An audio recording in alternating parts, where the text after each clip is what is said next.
How to Be Honest by Olivia Werner, narrated by Nicole Dekker. Chapter 1.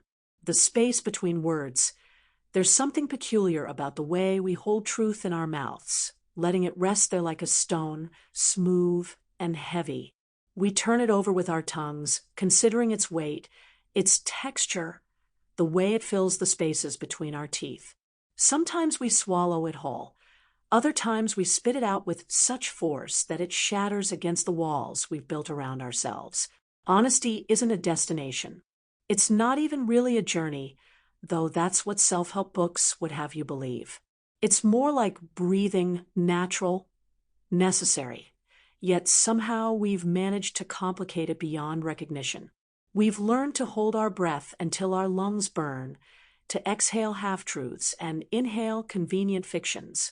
The modern world has made liars of us all, in small ways and large. We curate our lives online, carefully selecting which fragments of reality to share. We say we're fine when we're not.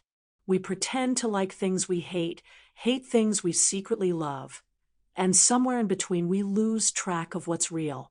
But here's the thing about honesty. It exists in the spaces between words, in the silences we're too afraid to fill, in the moments when we catch ourselves about to say what's expected instead of what's true. It lives in our bodies before it reaches our mouths, in the slight tensing of shoulders, the quickening of pulse, the way our hands sometimes shake when we're about to speak a truth we've kept buried. Consider the last time you told the truth without calculating its consequences. Perhaps it was years ago when you were young enough to believe that honesty was simple, that it was just a matter of saying what you saw, what you felt, what you knew. Before you learned that truth could be weaponized, that it could hurt both the speaker and the spoken to. We've become experts at what might be called strategic dishonesty.